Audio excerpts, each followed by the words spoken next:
and welcome to another Friday quick tip. Today I'm going to talk about focus blending in Photoshop. If you've never tried this before, it is a really great technique especially if you're a macro photographer, landscape photographer, pretty much anybody can use this.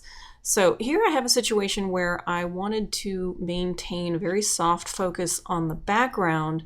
So I really didn't want to push my aperture up to f18 or f22 to try and get this in focus as well as the bud in the back.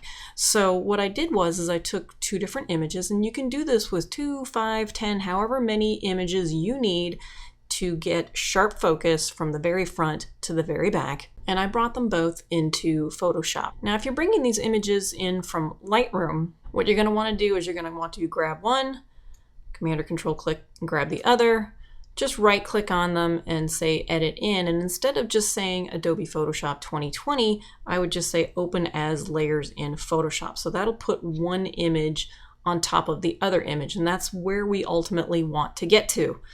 When you are in Photoshop, what you're going to want to do is to say File, and this is if you haven't come from Lightroom already.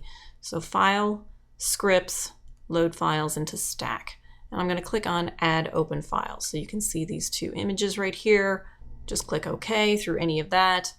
And it has stacked one image on top of another, but it has done so by creating a brand new document. Okay, so we've got the first one, the second one, and a brand new document. So if I turn off this layer, I can see the in focus bud behind, and now I can see the in focus bud in the front.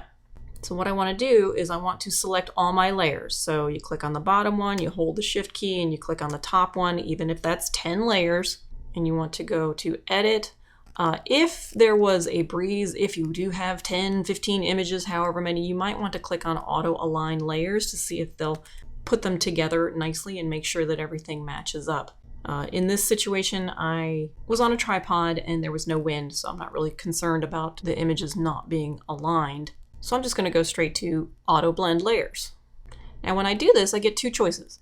I can choose Panorama, which clearly this is not, but this is the same exact method that you would use if you wanted to create a pano in Photoshop. You would just click on Pano instead of Stack Images. So here we're going to do Stack Images. I'm going to keep these two options checked, and I'm going to click OK. Now, as you can see, what this has done is it has taken this layer, and it has found the sharpest points in both of them and put them together in this merged layer. From this point on, I would, maybe zoom in and check to make sure that everything's okay, that it did a good job, because you have these masks available. You can mask parts in and out if you like, if the software didn't do a stellar job, but usually it really does. I've been very happy with Photoshop's stacking abilities. And from here, you really can just, I know flatten is such an evil word, but if you want to flatten this, just make it a new photo. You can always put them back together again later if you need to, but in the interest of computer space, I would probably just flatten this and keep this as a brand new photo. I hope you found this helpful, and go ahead and subscribe for more videos.